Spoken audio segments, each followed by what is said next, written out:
La Caisse d'épargne Île-de-France, fière de soutenir toutes les femmes, vous présente Sud Radio. Parlons femmes, Judith Belair. Bonjour à toutes et à tous, parlons vrai, parlons femmes ensemble. Ici on parle librement, vous le savez, on partage et on avance toujours ensemble. La chanteuse Hiba Tawaji est avec nous aujourd'hui. Alors Hiba, vous sortez Hiba Tawaji live à l'Olympia. C'est un album capté lors de votre concert à Paris avec des duos exceptionnels. Il y a Madame Monsieur, il y a Ibrahim Malouf, Florent Pagny, M. Et puis dès cet été, vous allez être sur les routes avec de grands concerts internationaux, sans oublier votre tout premier album en français apparaître très bientôt. On a hâte. Bienvenue dans Parlons Femmes sur Sud Radio. Avec plaisir. Sud Radio, Parlons Femmes, Judith Belair. On parle vrai, on parle femmes sur Sud Radio avec Hiba Tawaji. On va y arriver aujourd'hui décidément. Quel mot ou quelle image, Hiba, vous vient spontanément quand on vous parle de féminisme? Le fait de lutter pour ses droits, pour le fait d'être libre, d'être qui on est, d'assumer complètement notre féminité, notre destin de femme, on va dire. Donc, ouais. L'égalité. Parce que vous portez haut la voix pour défendre les droits des femmes en général, en particulier évidemment dans le monde arabe aussi. Oui, parce que c'est vrai qu'aujourd'hui, il y a une grande évolution qui se fait, on va dire, dans le monde, et une évolution, mais c'est sûr qu'il y a encore un combat à mener sur certains aspects, mais aussi surtout dans le monde arabe où il y a un peu plus de tabou, un peu plus de mal à bouger certaines choses. Et je pense qu'on est sur la bonne voie. Sur la pente ascendante. S'il y avait un stéréotype sur les femmes que vous pouviez faire disparaître comme ça serait quoi? Le premier qui vous vient à l'esprit? Le fait que la femme ne cherche pas peut-être faire de la politique comme les hommes, de diriger c'est-à-dire qu'en état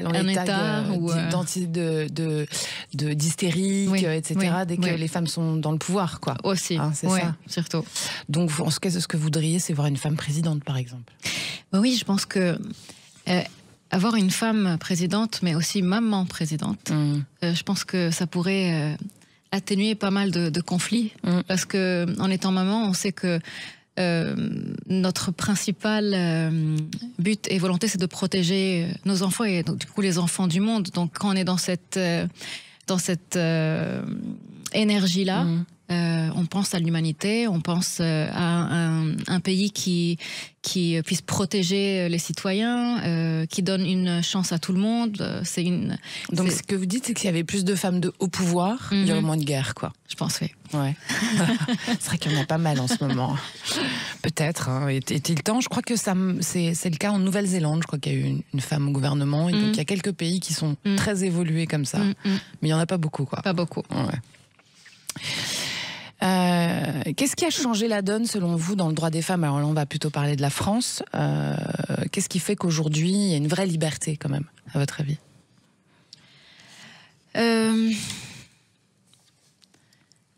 Je pense que il y a pas mal de mouvements qui ont aidé la femme et surtout la liberté de la parole, le fait de ne pas avoir peur de s'exprimer.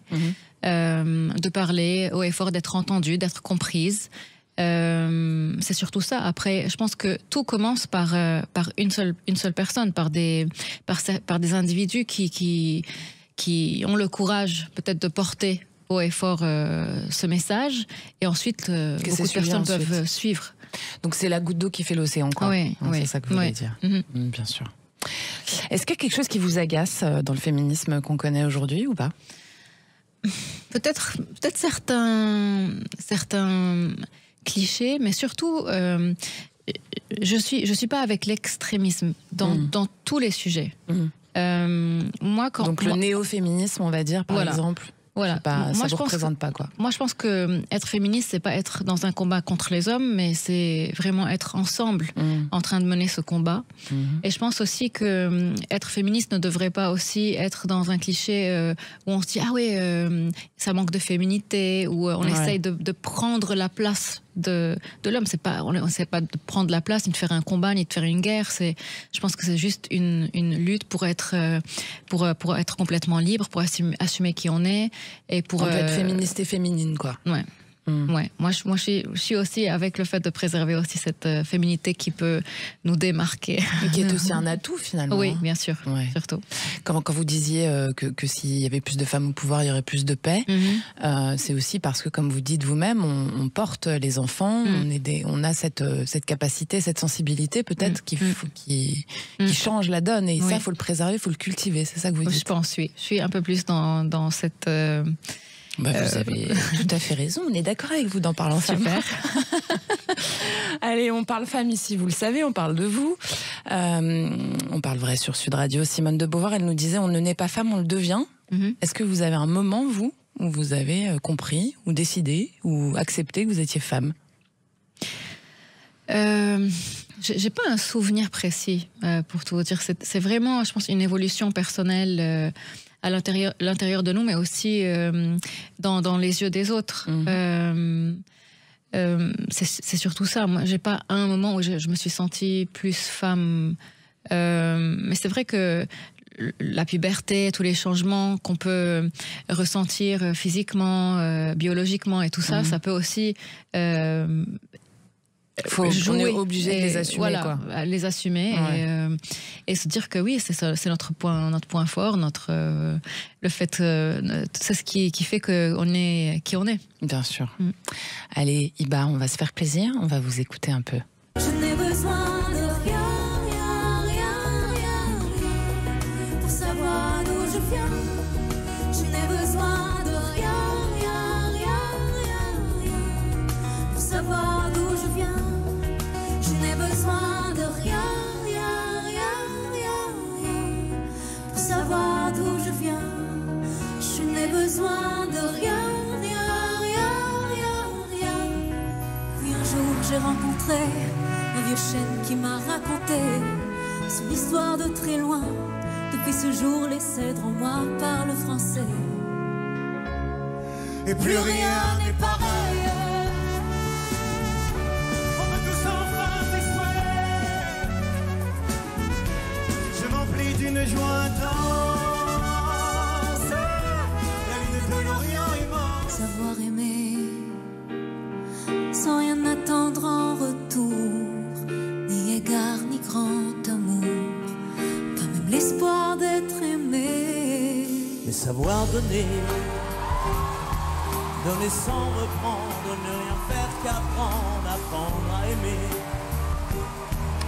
On a les frissons de la musique qui fait du bien sur Sud Radio. Vous venez d'entendre des extraits de l'album d'Iba Tawaji, qui est Iba Tawaji live à l'Olympia.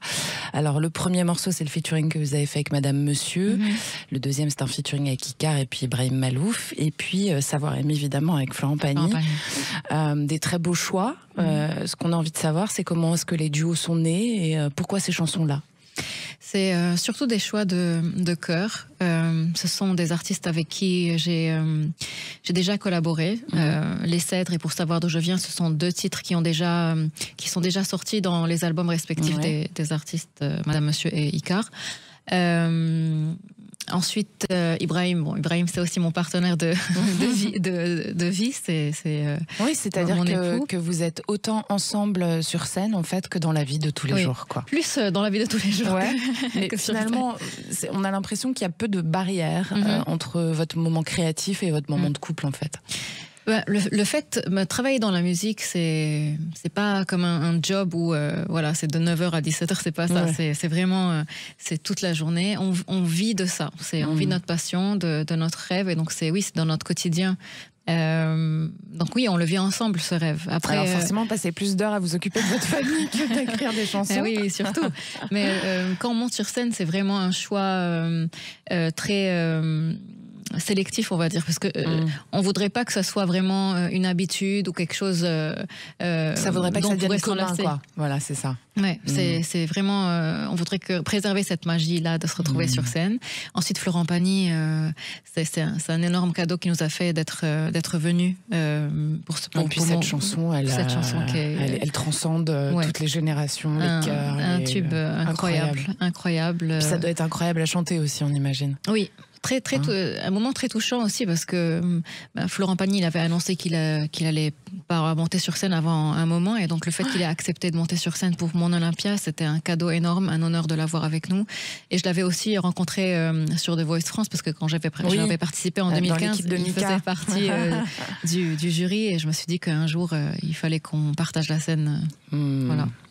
Alors, il y a une personne importante dans votre vie aussi, Hiba, c'est Oussama Rabbani, qui dirige aussi qui fait la direction musicale de cet album live.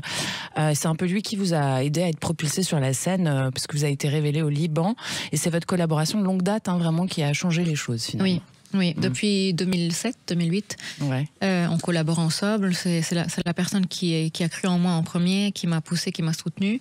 Et donc ce parcours, il continue dans le monde arabe, dans le monde et aujourd'hui aussi en France à travers ce concert. Oui, parce que vous êtes une star dans le monde arabe, il faut le dire. Non, mais c'est vrai. Vous êtes une star. Je travaille dur pour ça. Ouais, ils vous connaissent bien en tout cas. Oui, ensuite ça marche. J'espère, parce que le public, en tout cas, il est toujours au rendez-vous.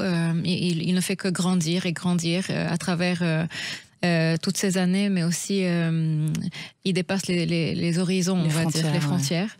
Et donc cette Olympia, c'était aussi une célébration de cette collaboration avec Oussama et aussi tous ces artistes incroyables. Et ce melting pot. Oui, et se dire qu'il y a aussi beaucoup de belles choses qui restent à venir. Bien sûr.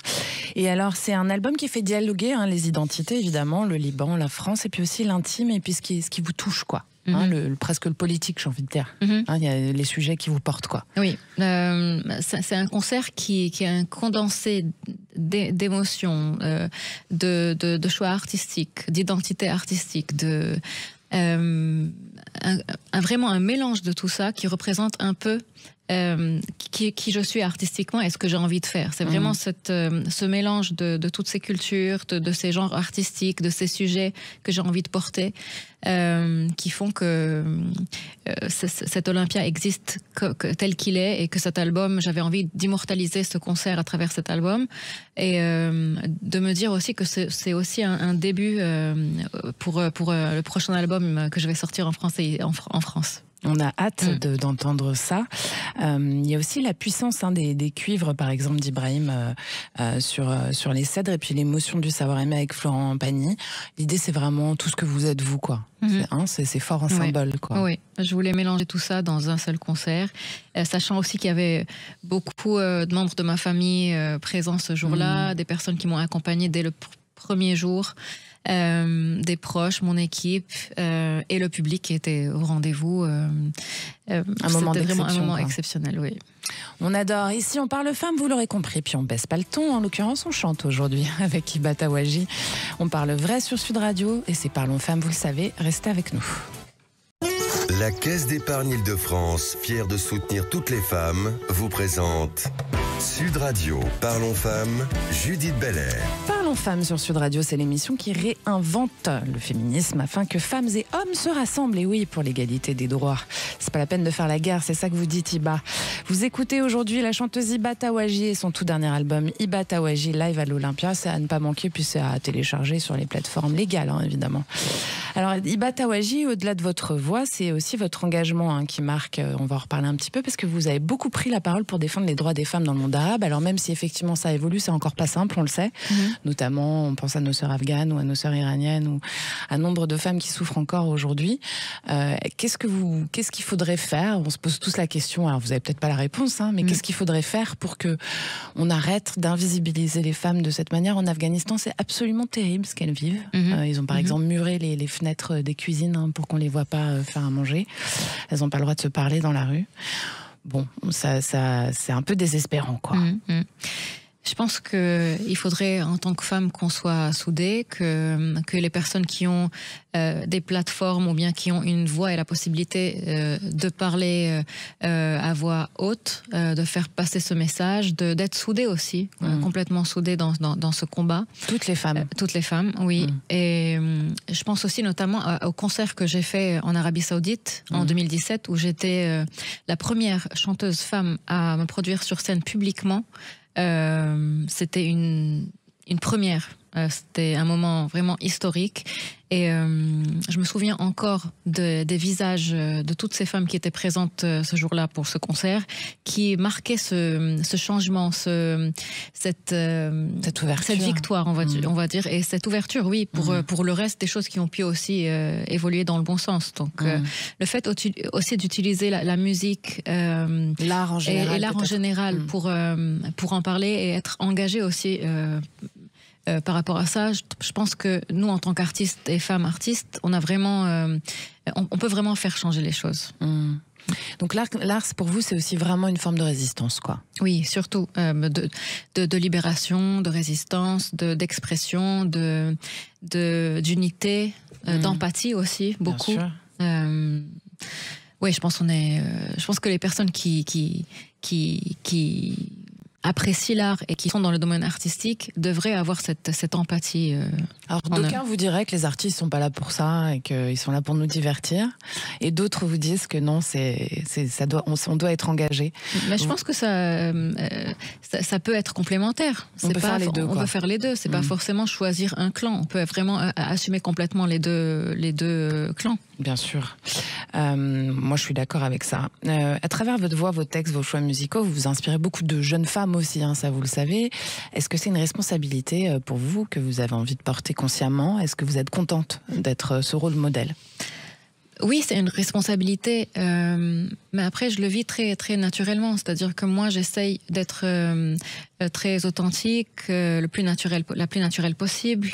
J'essaye aussi de parler de sujets sensibles, mais d'une manière aussi subtile, délicate. Je suis pas vraiment dans le fait de choquer. Je suis pas vraiment dans cette énergie-là. Dans la dénonciation, dans la provocation. Dans la provocation, non. Je suis plutôt dans la communication, l'écoute. En tout cas, c'est ce que j'aime aussi, parce que vu que j'ai une fille... À quel âge votre fille? Elle a 2 ans et quelques. Donc oui, je pense que... On leur prépare le monde de demain, quoi. C'est ça. J'essaye d'être la meilleure version de moi-même. Quand on est une femme artiste libre dans le monde arabe, qu'est-ce que ça engage? Qu'est-ce que ça coûte aussi? De s'en prendre des... Vous êtes fait embêter beaucoup? Sur les réseaux sociaux surtout, parce qu'aujourd'hui les réseaux, il n'y a pas vraiment de filtre, il n'y a pas vraiment de censure, donc c'est un monde qui n'est pas très bienveillant. Pas du tout même. Pas du tout, donc il faudrait bien être consciente de tout ça et préparée. Et pas se laisser... Vous saviez que ça allait vous arriver quand vous avez commencé à être connue? Il n'y avait pas vraiment... Il y avait les réseaux sociaux, mais ce n'était pas aussi... présent et important comme ça l'est aujourd'hui. Oui, bien sûr. Et qu'est-ce qui vous a donné envie de chanter? C'est dans l'enfance? Oui, c'est le fait de découvrir ma voix. Vous avez compris très vite que vous aviez une voix exceptionnelle. Parce que vous avez une voix exceptionnelle, on peut le dire. Hein. En tout cas, moi, je pense que c'est vrai qu'on dit que oui, j'aime chanter parce que j'aime faire passer des messages, j'aime ressentir l'émotion du public, mais c'est aussi parce que, en premier, c'est parce que moi, je me sens bien quand je chante.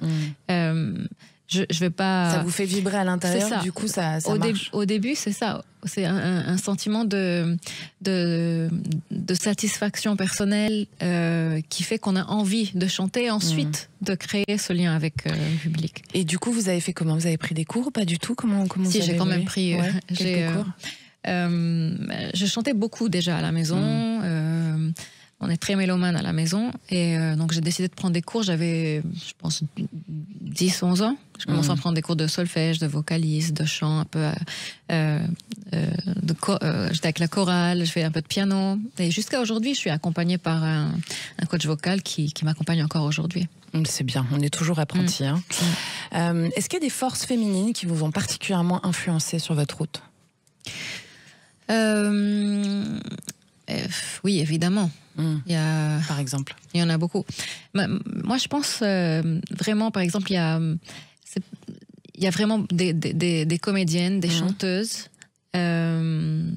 qui m'ont inspirée, autant artistiquement que socialement. Que dans leur positionnement en tant que femme. Voilà. Je pense Vous en avez une en tête? à Barbra Streisand, à Meryl Streep. Ça va, vous avez bon goût. des exemples de femmes qui représentent la femme parfaite pour moi.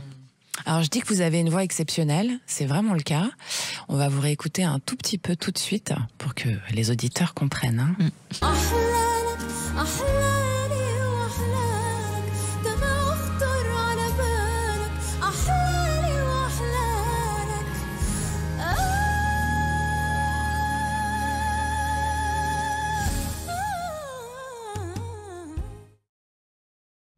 Waouh, voilà, c'est tout ce que j'ai envie de dire, Hiba. Waouh, c'est votre titre Khalas, celui-là, c'est toujours dans le même album, Live à l'Olympia. Alors, vous, les auditrices, les auditeurs de Sud Radio, vous avez entendu ce cri, cette urgence, cette volonté de briser les chaînes. Et ben, c'est bien Hiba, Taouaji sur Sud Radio, parce que Khalas, ça veut dire stop, hein, c'est ça. Alors, qu'est-ce que vous nous racontez dans cette chanson? Allez-y. Un stop à cet amour qui n'a pas d'avenir et qui est un peu toxique, quoi. Ah. Vous voulez dire le pervers narcissique qu'on a toutes connu? Je crois que toutes les femmes que je connais, au moins une fois dans leur vie, elles ont vécu ça. Hein? Donc finalement, c'est une chanson qui nous parle à toutes, quoi. On savait pas ce que ça voulait dire, et c'est l'avantage un peu des réseaux sociaux, c'est parce que aussi ça permet de mettre en exergue effectivement des choses qu'on croyait réservées à nous-mêmes. C'est ça. Et finalement, non, on en est toutes passées. Exactement. Voilà. Non, c'est une chanson d'amour qui n'a pas abouti. Elle est incroyable, votre voix là-dedans. En fait, vous avez combien d'octaves vous avez dans la voix? 4. Ouais, c'est ça. Vous allez aussi grave qu'aussi haut. C'est très rare 4 octaves, hein, vous le savez ça. Je crois qu'il y a Maria Carey qui a 4 octaves. C'est rare, mais il y en a pas. Il y en a, je pense pas mal, mais oui, mais c'est assez rare, je pense. Dans les grandes chanteuses, il y en a pas tant que ça. Hein. Maria Carey en tout cas. Oui, c'est à peu près la seule que j'ai en tête. Qu'est-ce que, si vous aviez un souhait comme ça, s'il y avait un petit génie devant vous, tiens, le génie d'Aladin qui venait vous voir et qui vous réalisait un souhait, qu'est-ce que ça serait votre souhait, Hiba Taouaji, pardon. J'aurais fait la faute pendant toute l'émission. Aujourd'hui, je pense, je dirais Khalas, stop à la guerre partout dans le monde. Je dirais ça. C'est épuisant. C'est pesant, c'est épuisant même, j'ai envie de dire. Et je pense qu'on peut pas souhaiter autre chose qu'une paix et une vie normale, saine pour tous les enfants du monde. J'en reviens à votre position de mère. Quand on est maman d'une petite fille de 2 ans et qu'on est chanteuse comme vous, qu'on doit partir en tournée comme vous allez le faire bientôt, qu'est-ce que vous faites? Vous l'emmenez avec vous? Alors j'ai 2 enfants. Ah oui, en plus. 4 ans et 2 ans. Qu'est-ce que vous faites avec les 2 alors? On peut reposer la question. Je pense qu'il faudrait avoir un diplôme d'organisation et de logistique, comme ça, d'administration. Mais c'est oui. Vous avez donc votre compagnon Ibrahim qui s'en occupe, on imagine aussi, mais lui aussi il est très très occupé. Oui, plus que moi aussi. Il voyage beaucoup plus que moi. Après, moi j'ai la chance d'être bien entourée, que ce soit de ma maman, ma belle-mère, ma sœur. Vous avez des relais, quoi. Notre super nounou qui est un membre de la famille, qui est la marraine de nos enfants. Donc c'est ça. Mais surtout qu'aujourd'hui, je choisis bien les voyages. Les moments où je suis absente ou vous faites en sorte de revenir à chaque fois, par exemple. À chaque fois, ouais. Et que ça ne dure pas très longtemps aussi, le fait de s'absenter, que ça soit juste quelques jours. Du coup, on peut réussir dans la musique ou dans la vie et être maman, quoi. C'est important de le dire aussi pour nos auditrices. Oui, c'est sûr, bien sûr. Bien sûr, il faut juste être bien organisé.